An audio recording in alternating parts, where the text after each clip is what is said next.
You wrote so many great songs for Kenny Chesney. What did it mean to you when you got to have a number one with him as a duet for Everything's Gonna Be All Right? Man, that was huge. I mean, that was, I actually wrote Everything's Gonna Be All Right, and I was thinking that song was going to be for him because we were making a record called No Zip Code. Kenny was producing it, and we had it pretty much down to the songs we were going to put on the record. And I was writing with Chris Stevens and Jimmy Urey one day, and it was like, when the magic falls out, you just want to be there when it happens. And that particular day, the magic fell out, and we wrote Everything's Gonna Be All Right. And everything from She Radley Eyes in My Plastic Cup. Perfect line. I was sitting there thinking, this sounds like Kenny. And everything that we kind of were doing, I was thinking for Kenny. Yeah. And I wasn't thinking I was going to be singing it. So I sent it to Kenny, and he goes, man, I love it. He goes, I love this song. And, you know, I sent it to him, and he texted me back, I think. I can't really remember, to be honest. But before it was all over with, we were talking on the phone. He goes, how about if I sing the second verse, you sing the first verse, I sing the second verse, and we'll put it out, and it'll be your first single. I go, hell yes. You know, so that's an offer you can't refuse. Yeah, for sure. So we got out there, and it was fun, man. I went all over the country. You know, I'd go out there and, you know, go do the running around, you know, to get my song played just like everybody else.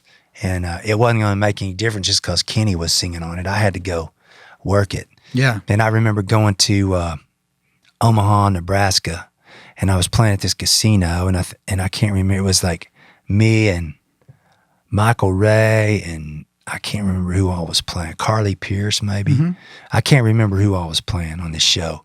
And they had been playing Everything's Gonna Be All Right for about 2 weeks on that radio station, and they were presenting the show, and it was like for St. Jude's, you know, or something like that. And I played that song, and everybody started singing it.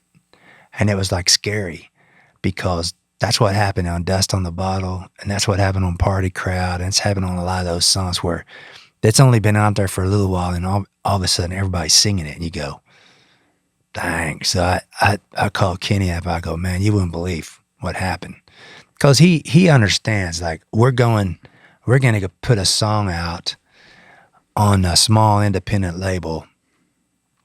The chances of a 50-some-odd-year-old guy, putting out a song at that time, going up the charts is like next to impossible. Mm-hmm.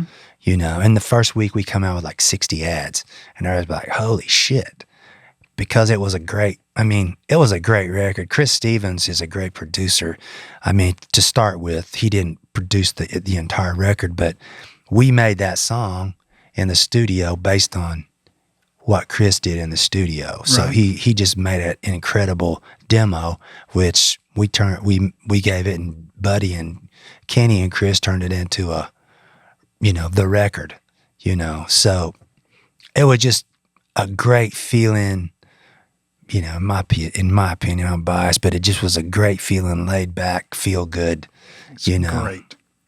Kind of like one of those beachy kind of songs in a right. off-kilter way. Thanks for watching this clip of Country Drive. To see more in the future, please hit like and subscribe.